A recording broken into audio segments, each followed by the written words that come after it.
Welcome Wolfpack to another SCUM University tutorial. In this video we will explain how the Palisade wall, available in the medium engineering skill level, is affected by the various explosives that are currently available in the game now. This video is meant to expand on the two engineering skill videos and the demolition skill video that I posted on this channel in January. I will link those videos in the description below. Stick around, you can see and decide for yourself your best tool for raiding bases in SCUM.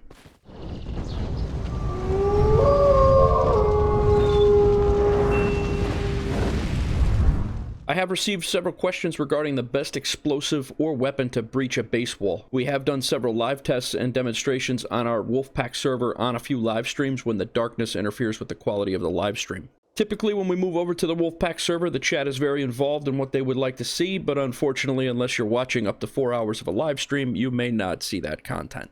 This demo, see what I did there?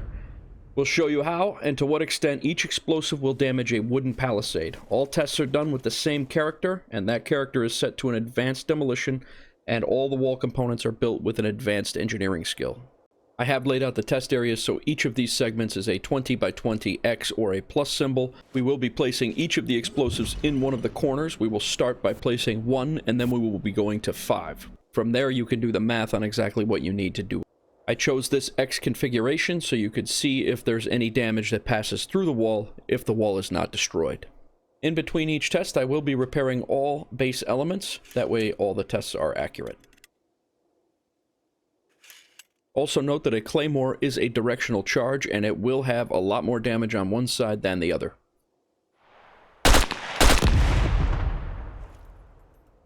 So here is the damage radius of the improvised Claymore, starting from 10 away from the center of the X.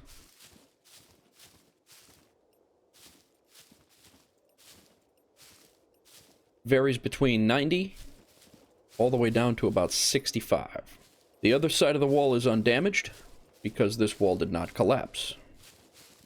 Here is a total of 5 improvised Claymores, placed very close to the center of the X. And here is our damage. We have taken out several components. 3 here, and 3 here. We could definitely walk through this area right here. Very close to taking out a 4th on both sides, and then the damage gets obviously less. On the other side of the explosion, not a tremendous amount of damage, but there is some. Over here, we will test the pressure cooker device. This, in my opinion, should be the most powerful weapon when dealing with wall components, but we will see how it works in the game.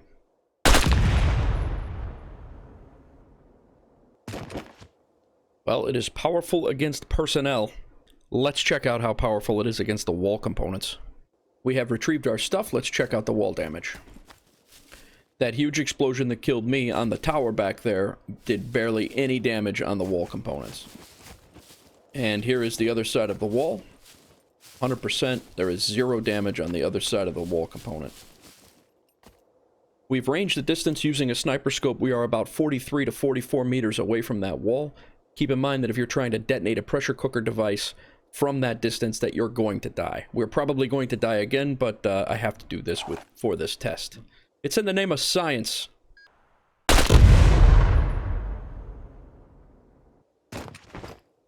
So for 5 pressure cookers, we barely damage the wall components even 10%. A couple of them are damaged to 10%, but not many. On the other side of the wall, we are still at 100 because the wall remained intact. If you guys are enjoying or getting something out of this content, please don't forget to smash that like button, and if you're new to the channel, please hit that red subscribe button and set your notifications to all. If you do, welcome to the Wolfpack.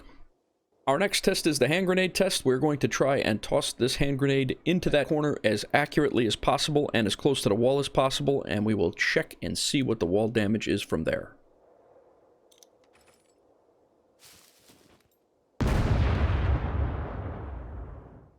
It appears that the hand grenade only did 5% damage to one of the wall components. Our frag grenade test wall is back to 100%. We're going to back up and do 5 hand grenades.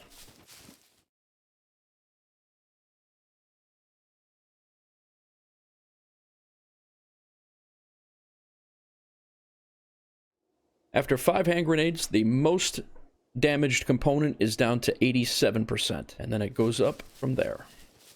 On this test wall, we're going to do pipe bombs. I have heard that pipe bombs and hand grenades have the exact same results. I'm not sure, but I guess we'll find out right now.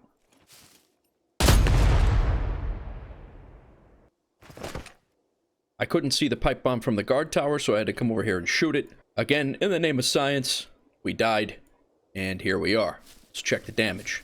Pipe bomb damage is very similar to the hand grenade damage. So let's try 5 pipe bombs now.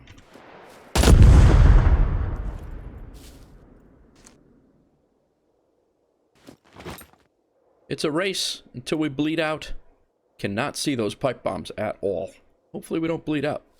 Oh boy, we're hurt. Now let's take our hurt ass over to the wall and see how the pipe bombs fared out. 100%. Yeah, they did do a little bit more damage than the hand grenades. Not much, but they did a little bit more damage. A couple of wall components down to about 79 or 80. Alright, we're in bad shape here. We're almost dead. But we proved our point. The hand grenade and the pipe bombs are roughly the same, but not exactly the same. We're going to have to take a little rest before we go on to the next one. Now that we've slept half the day away and got our health back to about 50%, we can continue on with the explosives testing. Over here, we're going to do the in-game Claymore mine, the one that you find in the bunkers. It is very important to make sure that the Claymore is set up the correct way. You want to make sure that the back is facing you and the front is facing what you want to destroy. I do go over that extensively in the demolition skill video. While you're watching this, please drop me a comment below and let me know if and how the addition of explosives to the game has changed your game. There's a bit of controversy as to whether the base elements and explosives are overpowered. Do you bother even building a base now? If so, how do you protect it from raiding? Let me know. Drop a comment down below.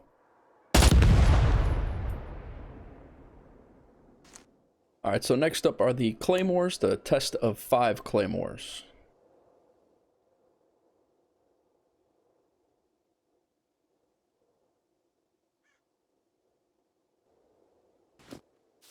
So we have our 5 Claymores down in the corner.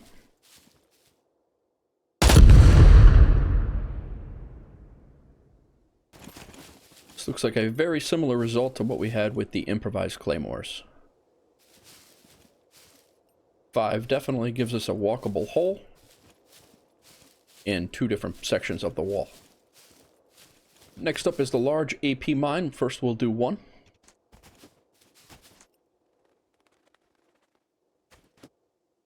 We're going to arm this so we can see it when we shoot it.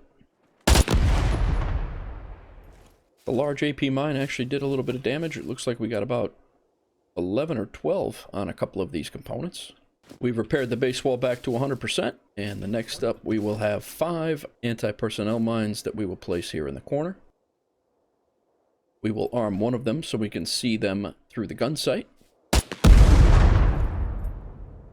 And the 5 large anti-personnel mines actually did a fair amount of damage to the wall. Down 40% on some of these components. 30 to 40% seems to be the average. So actually not a bad choice. So we'll place 1 small anti-personnel mine here in the corner, and we'll arm it so we can see it. Our small anti-personnel mine brought a little bit of damage, but not a lot. Looks to be about anywhere from 3 to 5 on a few different wall components, but not in a wide area by any means. Go ahead and repair all of our base elements again, back to 100%, and we will see what it looks like with 5. 2, 3, 4, 5.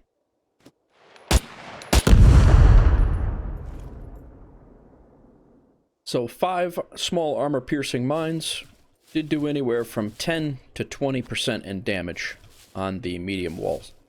Next on our list is the Improvised Mind, probably by far the easiest item to make as it pertains to explosives in the crafting menu. So we're going to place 1 here, and we will arm it so we can see it to shoot it.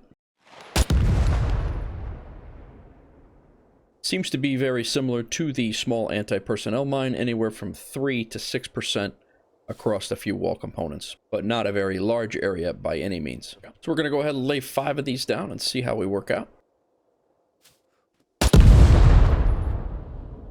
And with the 5 mines, we have anywhere from 3 or 4% all the way up to about 25% damage. So the improvised mine might be the way to go if you're dealing with improvised explosives for base raiding. You could probably load a backpack up with a few of these things and actually get into some place.